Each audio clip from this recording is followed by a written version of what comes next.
నమస్తే, welcome to స్వతంత్ర news. నేను సోనియారావు. బులెటిన్ల ముందుగా హెడ్లైన్ చూద్దాం. ప్రకాశం జిల్లాలో సీఎం జగన్ బస్సు యాత్ర, సాయంత్రం కొనకమెట్ల క్రాస్ వద్ద బహిరంగ సభ.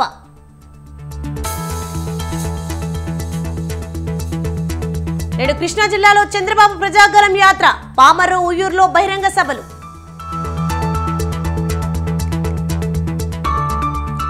నేడు హిందూపురంలో బాలకృష్ణ పర్యటన, కూటమి నేతలతో సమావేశం.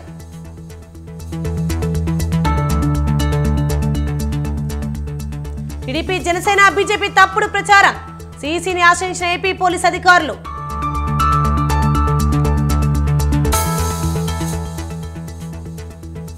నేడు ప్రపంచవ్యాప్తంగా ఆప్ నిరసనలు, కేజ్రీవాల్ కు మద్దతుగా నిరాహార దీక్షలు.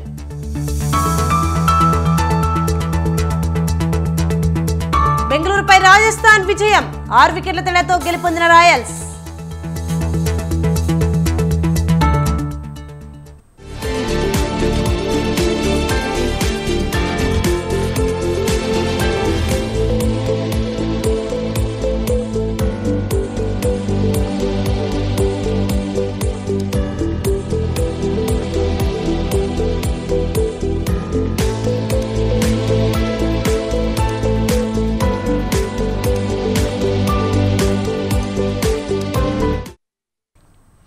ఎలక్షన్ బ్రేకింగ్ న్యూస్ చూస్తున్నాం మనం. కేంద్ర ఎన్నికల సంఘాన్ని ఏపీ పోలీసు అధికారులు ఆశ్రయించారు.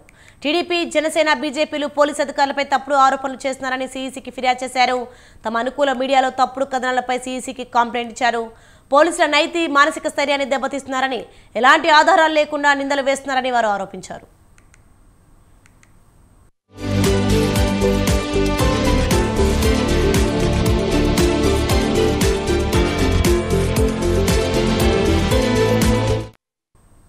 బ్రేకింగ్ న్యూస్ చూస్తున్నాం మనం. కేంద్ర ఎన్నికల సంఘాన్ని ఏపీ పోలీసు అధికారులు ఆశ్రయించారు. టీడీపీ జనసేన బీజేపీలు పోలీసు అధికారులపై తప్పుడు ఆరోపణలు చేస్తున్నారని ఈసీకి ఫిర్యాదు చేశారు. తమ అనుకూల మీడియాలో తప్పుడు కథనాలపై సీఈసీకి కంప్లైంట్ ఇచ్చారు.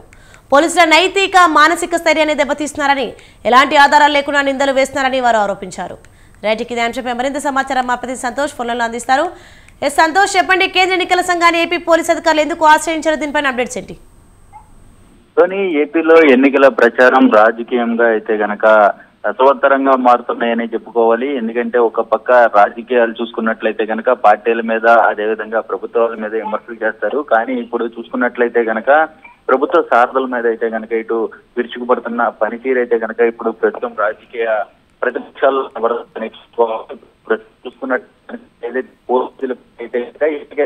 చూసుకున్నట్లయితే కనుక నారా లోకేష్ సైతం కూడా యువగలం సభలో సైతం కూడా రెడ్ బుక్ అనేది కూడా పదం అనేది వినియోగించారు. ఈ రెడ్ బుక్ పదంలో అయితే కనుక కొందరు అధికారుల పేర్లు కూడా నమోదయ్యాయి అంటూ కూడా ఇటు బెదిరింపులు దిగిన పరిస్థితులు కూడా కనబడతా ఉన్నాయి. అయితే ఈ నేపథ్యంలోనే ఇప్పుడు ప్రస్తుతం చూసుకున్నట్లయితే కనుక ఏపీ పోలీసులు సైతం కూడా కేంద్ర ఎన్నికల సంఘాన్ని కూడా కలవడం కూడా జరిగింది. ఏదైతే ప్రచారంలో భాగంగా పోలీసుల పైన కూడా తమ యొక్క ప్రజాస్వామ్యాన్ని కూడా ఉంది. పోలీసులు పాల్పడడంతో పాటు కొందరికి తొత్తులుగా పనిచేస్తున్నారు అంటూ కూడా ప్రతిపక్షాలు మండిపడటంతో దీనిపై అయితే కనుక పోలీసులు కేంద్ర ఎన్నికల సంఘాన్ని అయితే కనుక ఫిర్యాదు ఇవ్వడం కూడా జరుగుతూ ఉంది. ఏదైతే తాము ప్రభుత్వ విధులు మాత్రమే నిర్వహిస్తున్నాము, కానీ రాజకీయ పరంగా కూడా మమ్మల్ని చూస్తున్నారు, అదేవిధంగా మమ్మల్ని బెదిరించే ధోరణిలో కూడా తమ అనుకూల మీడియాలో అయితే కనుక కథనాలు అనేది కూడా పోలీసులు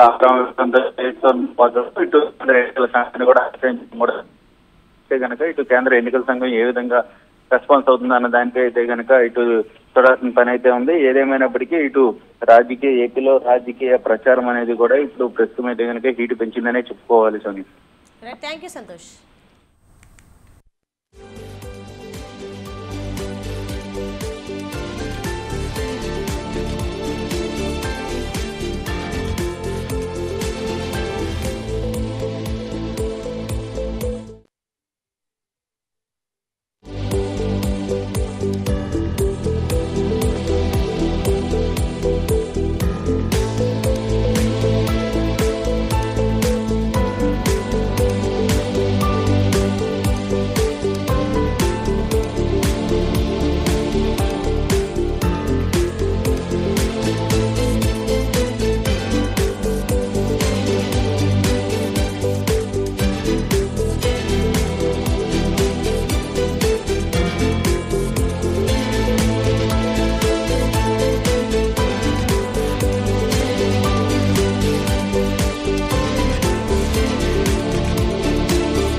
నుంచి బిగ్ బ్రేకింగ్ న్యూస్ మనం చూస్తున్నాం. తెలుగుదేశం పార్టీ అధినేత చంద్రబాబు నాయుడు ప్రజాగలం యాత్రలో స్పీడ్ పెంచారు.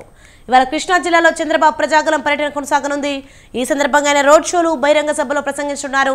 ఈరోజు చంద్రబాబు కృష్ణా జిల్లాలోని పామరు, ఊర్లలో జరిగే బహిరంగ సభల్లో పాల్గొనున్నారు. ఈ మేరకు పార్టీ నేతలు అన్ని ఏర్పాట్లు చేశారు. చంద్రబాబు తన సభల్లో ప్రస్తుత వైసీపీ ప్రభుత్వాన్ని విమర్శిస్తూ తమ కూటమికి అవకాశం ఇవ్వాలని అభ్యర్థిస్తున్నారు.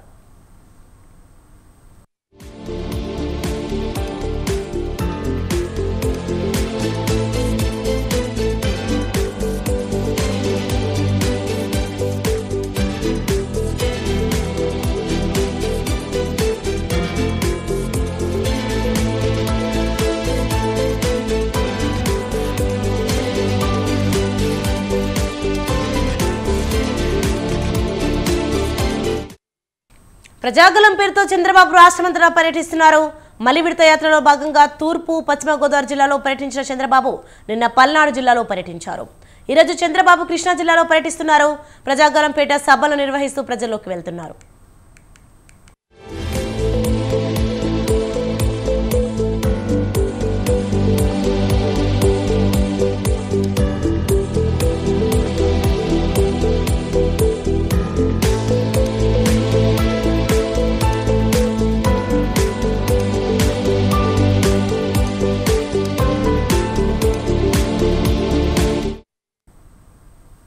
శ్రీ సత్యసాయి జిల్లా హిందూపురం పర్యటనలో ఉన్న టీడీపీ ఎమ్మెల్యే బాలకృష్ణ ఇవాళ కూటమి నేతలతో సమావేశం కానున్నారు.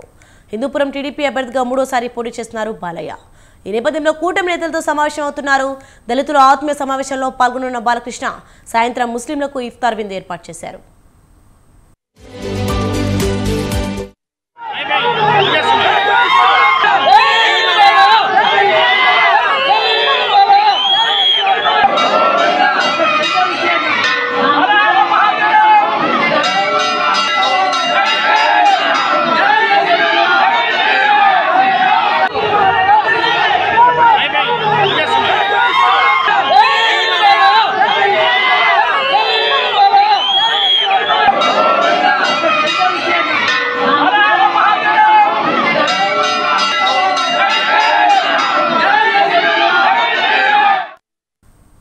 ఎమ్మెల్యే అభ్యర్థిగా ప్రకటన అనంతరం శనివారం మొదటిసారిగా నందమూరి బాలకృష్ణ హిందూపురం ఇచ్చేశారు.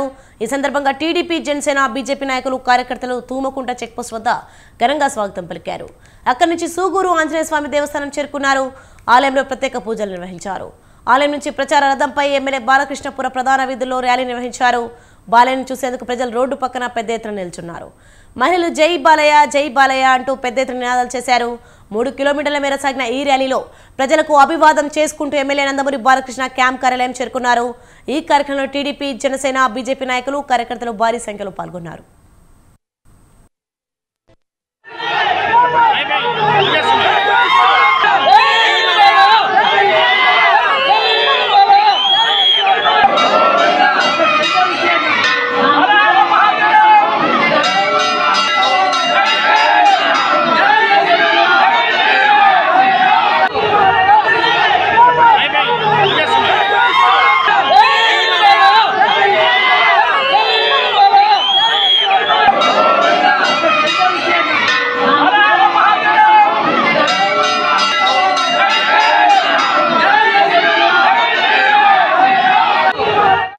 ప్రధాని మోడీ, కేంద్ర మంత్రి కిషన్ రెడ్డి పైన, బీఆర్ఎస్ అధినేత కేసీఆర్ పైన ముఖ్యమంత్రి రేవంత్ రెడ్డి విరుచుకుపడ్డారు.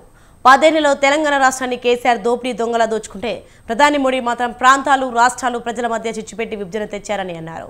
10 ఏళ్లలో తెలంగాణ రాష్ట్రానికి విభజన చట్టంలో ఇచ్చిన హామీలను కూడా మోడీ నెరవేర్చలేదన్నారు. తెలంగాణకు చెందిన కిషన్ రెడ్డి కేంద్ర మంత్రిగా ఉన్న హైదరాబాద్ వరదలు వస్తే ఒక్క పైసా కూడా తెప్పించుకోలేకపోయారని ఆగ్రహం వ్యక్తం చేశారు. ఏ ముఖం పెట్టుకుని ఓట్లు అడుగుతారంటూ బీజేపీ నేతలపై ఫైర్ అయ్యాడు. డబుల్ ఇండ్లు కట్టించిన చోట బీఆర్ఎస్ ఓట్లు అడగాలని, ఇందిరమ్మ ఇండ్లు ఉన్న చోట కాంగ్రెస్ ఓట్లు అడుగుతుందని, ఎవరికి ప్రజలు పట్టం కడతారో చూద్దామని కేసీఆర్ కు సవాల్ విసిరారు సీఎం రేవంత్. మాకు అవకాశం ఇవ్వండి అంటూ నేను అడుగుతున్న భారతీయ జనతా పార్టీ నాయకులను 10 సంవత్సరాల నుంచి మీ పార్టీ, మీ నాయకుడు నరేంద్ర మోడీ గారి దేశంలో ప్రధానమంత్రిగా ఉన్నాడు. నిరుద్యోగ యువకులకు ప్రతి సంవత్సరం 2 కోట్ల ఉద్యోగాలు ఇస్తా అన్నారు. 10 ఏళ్లలో 20 కోట్ల ఉద్యోగాలు ఇవ్వాలి. మరి ఇవాళ నేను అడుగుతున్న సిగ్గులేని కిషన్ రెడ్డిని పార్లమెంటులోనే ప్రశ్న అడిగితే 7,21,000 ఉద్యోగాలు మాత్రమే ఇచ్చినామని భారత ప్రధానమంత్రి నరేంద్ర మోడీ గారు సమాధానం ఇచ్చారు. 20 కోట్ల ఉద్యోగాలు ఇస్తానే 7 లక్షల ఉద్యోగాలు ఇచ్చినందుకు ఇవాళ నరేంద్ర మోడీకి ఓటేయాలనా నేను అడుగుతున్నా. రైతుల ఆదాయాన్ని రెండింతలు చేస్తామని మాట ఇచ్చిన మీరు వేలాది లక్షలాది మంది రైతులు ఢిల్లీ సరిహద్దుల్లో రైతు వ్యతిరేక నల్ల చట్టాలను తెస్తే 16 నెలలు సైనికులాగా పోరాటం చేసి 750 మంది రైతులు అమరులైతే కనీసం ఆ రైతులను పరామర్శించలేదు, ఆ కుటుంబాలను ఆదుకోలేదు. అంతెందుకు మిత్రులారా, హైదరాబాద్ నగరంలో వరదలు వచ్చినాయి, లక్షలాది మంది నిరాశ్రయులైన ఆనాడు ఢిల్లీ నుంచి నరేంద్ర మోడీ నుంచి ఒక్క పైసైనా సికింద్రాబాద్ ఎంపీ కిషన్ రెడ్డి తెచ్చిండా? సిగ్గులేని కిషన్ రెడ్డి మునిగిపోతే ఒక్క పైసదేలే. ఇవాళ ఏ ముఖం పెట్టుకొని ఇవాళ ఓట్లు అడుగుతున్నామని నేను చెప్తున్నా. అందుకే మిత్రులారా, నరేంద్ర మోడీ అన్న నమో అంటే నమ్ముతే మోసం. 10 ఏళ్ళు ప్రధానమంత్రిగా ఉన్నాడు, ఇవాళ మళ్ళీ ఓటేయమంటుండు. బీజేపీకి ఓటేస్తే ఆయన మన చంద్రమండలానికి రాజైతాడా? 10 ఏళ్ళు ప్రధానమంత్రిగా ఉండి పాలమూరు రంగారెడ్డి ఎత్తిపోతల జాతీయ ప్రాజెక్ట్ ఇవ్వలే, ఐటీఐఆర్ కారిడార్ ఇవ్వలే, విశాఖ మనకు బయ్యారం ఉక్కు కర్మాగారం ఇవ్వలే, రైల్వే కోచ్ ఫ్యాక్టరీ ఇవ్వలే, గిరిజన యూనివర్సిటీ నిన్నగాక మన్నిచ్చిండు. 10 ఏళ్ళు అయింది. రాష్ట్ర పునర్విభజన చట్టంలో కాంగ్రెస్ పార్టీ ఇచ్చిన హామీలు ఏవి అమలు చేయలే. ఇక నిన్నమన్న ఆ మధ్యలన్నీ కుక్కలు మొరిగినాయి. నిన్నమన్న ఒక నక్క బయలుదేరింది, మొన్న సూర్యాపేటకు పోయింది, నిన్న కరీంనగర్ పోయింది. ఆయన అంటుండు నన్ను ఏం బిక్తారు మీరని. మొన్న మాట్లాడింది మీరు చూసుంటారు, కేసీఆర్ గారు మాట్లాడింది, నా ఎంటిక కూడా బీకలేరని మాజీ ముఖ్యమంత్రిగా మాట్లాడిండు. ఇది మాజీ ముఖ్యమంత్రి మాట్లాడే భాషనేనా? భాష గురించి, భావం గురించి, ప్రజా సమస్యల గురించి మాట్లాడే చంద్రశేఖర్ రావు 10 సంవత్సరాలు ఈ తెలంగాణ రాష్ట్రంని పట్టి పీడించి వేధించి దోసుకొని దోపిడి దొంగలాక అడవి పందుల్లాక తెలంగాణ రాష్ట్రం వైఎస్ వర్సెస్ వైఎస్. ఈసారి కడప గడపలో అసలు సంగ్రామం జరగబోతుంది. ఏ కుటుంబానికైతే కడప జిల్లా ప్రజలు అండగా నిలబడ్డారో అదే కుటుంబంలోని 2 వ్యక్తులు ప్రత్యర్థులుగా బరిలో నిలబడున్నారు. ఓవైపు సిట్టింగ్ ఎంపీగా ఉన్న వైఎస్ అవినాష్ రెడ్డి, మరోవైపు ఏపీసీసీ చీఫ్గా ఉన్న వైఎస్ షర్మిల నువ్వా నీనా అంటూ పోటీ పడుతున్నారు. అయితే ఈ ఉత్కంఠపూర్ల వివేక హత్యాంశం కీలకంగా మారనుంది. వివేక హత్య చేయించింది అవినాష్ రెడ్డి అని షర్మిల బల్లగుద్ది చెప్పడం, ఇందుకు వివేక కుమార్తె సునీత తోడడం అగ్నికి ఆజ్యం పోసింది. దీంతో కడప గడపలో గెలిచి నిలిచేది ఎవరనే చర్చ తెరపైకి వచ్చింది.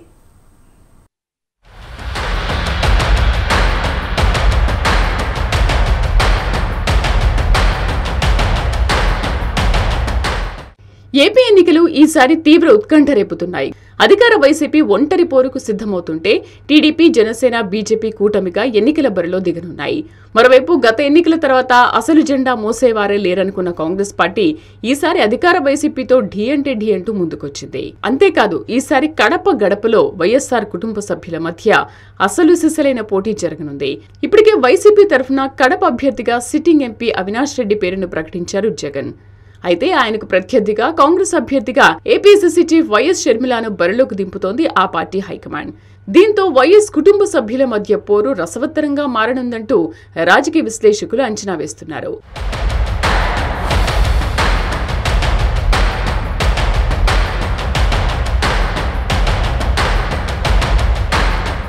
ఇప్పటికే ఎన్నికల ప్రచారం ప్రారంభించిన షర్మిల ఎంపీ అవినాష్ రెడ్డి టార్గెట్ గా విమర్శనాస్త్రాలు సంధిస్తున్నారు. అయితే షర్మిలతో పాటు సునీత కూడా తోడవడంతో వైసీపీ శిబిరం ఉక్కిరి బిక్కిరి అవుతున్నట్లు కనిపిస్తోంది.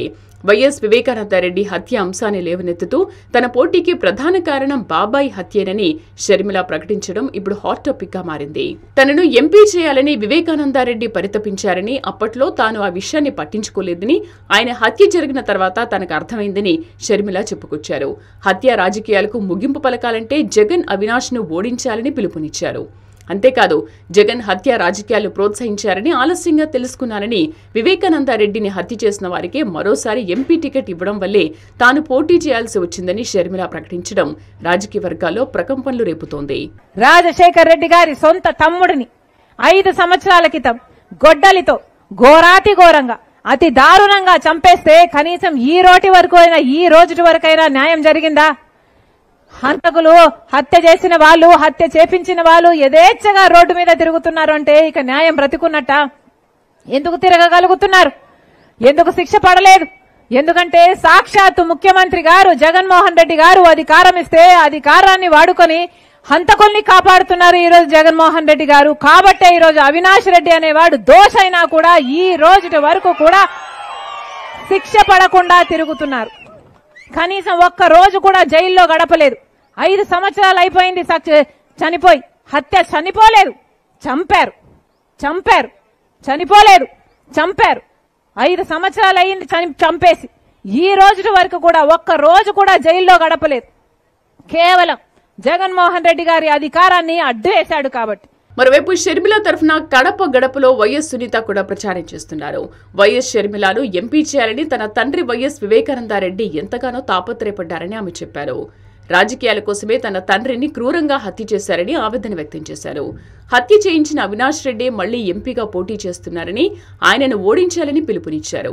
పదవుల కోసం తమ్ముడిని చంపితే చూసి వైఎస్ రాజశేఖర రెడ్డి తట్టుకునేవారా అని సునీత ప్రశ్నించడం కూడా వైసీపీకి డ్యామేజ్ చేస్తుందని అంటున్నారు. వివేకానందరెడ్డి గారు షర్మిలమ్మని ఎంపీగా నిలబెట్టాలని చాలా ప్రయత్నం చేశారు. ఆ ప్రయత్నం చేయడంలోనే ఆయన ప్రాణం పోతాదని ఎప్పుడు ఊహించున్నాడు? ఎందుకు అంతగా తాపత్రయపడ్డాడు?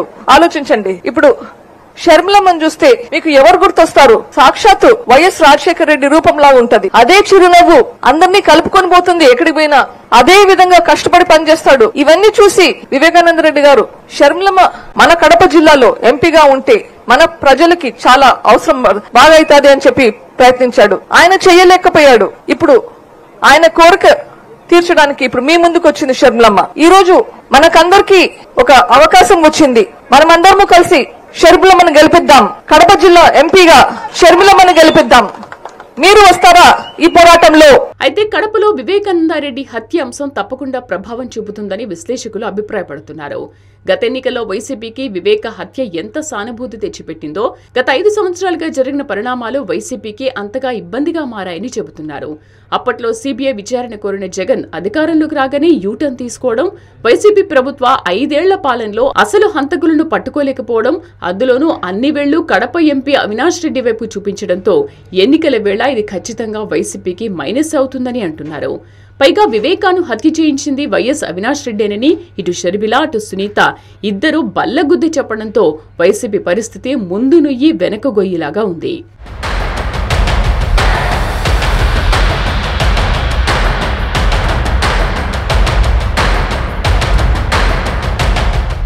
సరిగ్గా ఇటువంటి సమయంలోనే షర్మిల వివేకానందరెడ్డి హత్య అంశాన్ని ఎజెండాగా తీసుకుని ఎన్నికల పోటీలో దిగారు. కడపలో రాజకీయాలకు అతీతంగా వైఎస్ కుటుంబ అభిమానులు అధికంగా ఉంటారు. అయితే ఎంపీ పదవి కోసమే వివేకాన్ని దారుణంగా హత్య చేశారన్న ఆరోపణలను ఇంతకాలం నమ్మలేదు. అయితే అదే కుటుంబంలో బాధితులు జగన్ స్వయానా సోదరి షర్మిల కుండబద్దలు కొట్టి చెబుతుండడం, అటు సిబిఐ సైతం నిందితులను ప్రకటించడం వంటి అంశాలు ఎన్నికల్లో బలంగా పనిచేయనున్నాయి. దీంతో పాటు బాబాయిని హత్య చేసిన వారిని జగన్ కాపాడుతున్నారని, హత్య రాజకీయాలను ప్రోత్సహిస్తున్నారని, అధికారంలోకి వచ్చిన తర్వాత మారిపోయారని స్వయానా షర్మిలానే విమర్శలు చేయడం హాట్ టాపిక్ గా మారింది.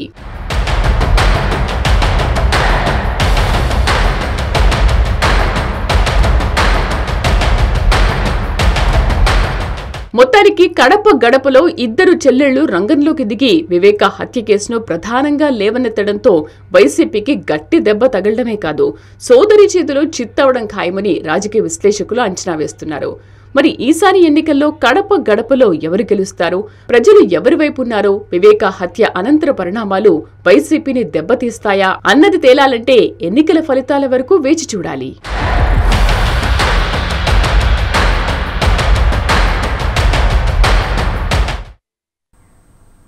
తెలుగు రాష్ట్రాల్లో రోజురోజుకు ఉష్ణోగ్రతలు పెరిగిపోతున్నాయి. ఎప్పుడూ లేనంతగా బాణుడు తన ప్రతాపాన్ని చూపిస్తున్నాడు.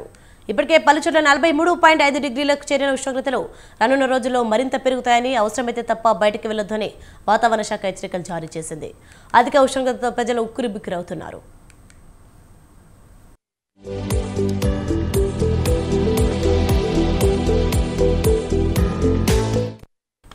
బాణుడి ప్రతాపంతో ప్రజలు విలవిల్లాడుతున్నారు. ఉక్కపోత విపరీతంగా పెరిగింది.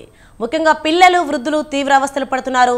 ఉదయం 8 గంటల నుంచే వేడి గాలుల ప్రభావం కనిపిస్తోంది. మధ్యాహ్న సమయానికి రోడ్లన్నీ నిర్మానుష్యంగా కనిపిస్తున్నాయి.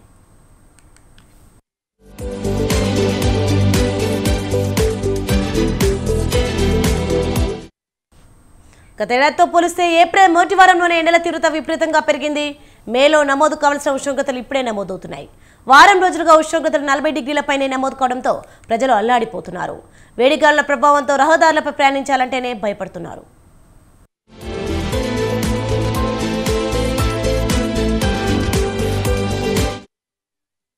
ఎండల తీవ్రత విపరీతంగా పెరగడంతో ప్రజలు శీతల పానీయాలను ఆశ్రయిస్తున్నారు. పలు స్వచ్ఛంద సంస్థల వారు ఇప్పటికే మజ్జిగ, మంచినీటి చలివేంద్రాలను చాలా ప్రాంతాల్లో ఏర్పాటు చేశారు. వేసవి ఎండలు తగ్గే వరకు కరెంటు కోతలు విధించవద్దని, నీటి సమస్య రాకుండా చూడాలని గ్రామాల్లో స్థానికులు కోరుతున్నారు.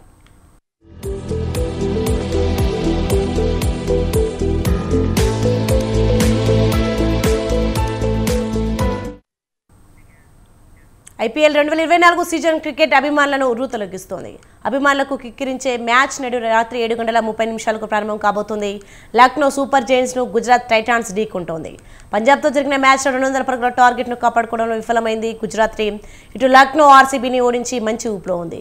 మరి నిలకడగా రాణిస్తున్న ఈ 2 జట్లలో గెలుపు ఎవరిని వర్తిస్తుందో ఆసక్తిగా మారింది.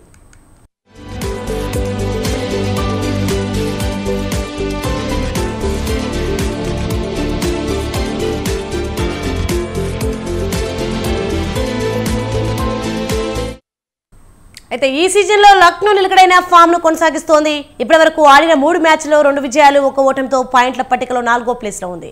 చివరిగా రాయల్ ఛాలెంజర్స్ బెంగళూరు టీం ఓడించి ఆత్మవిశ్వాసంతో ఈ మ్యాచ్ బరిలోకి దిగబోతుంది. జట్లో ఓపెనర్ డికాక్ గత మ్యాచ్ ద్వారా టచ్లోకి వచ్చాడు.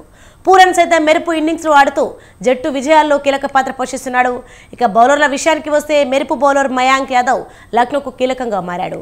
బుల్లెట్స్ కంటే వేగంతో బంతులు సంధిస్తూ బ్యాటర్లకు చుక్కలు చూపిస్తున్నాడు. ఇతడితో పాటుగా నవీన్ ఉల్ హక్, రవి బిష్నోయ్, కృణాల్ పాండ్యా బౌలింగ్ దళానికి నాయకత్వం వహిస్తున్నారు.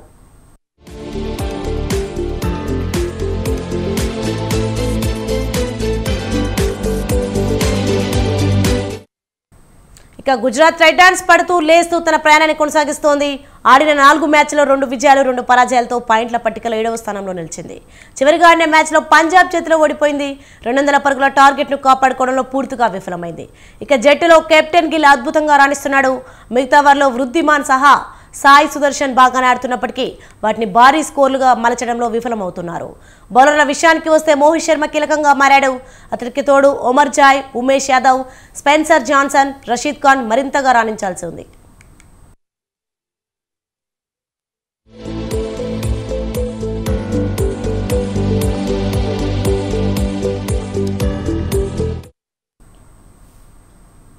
SCTV Bulletin updates. For more updates, keep watching Sadhara News.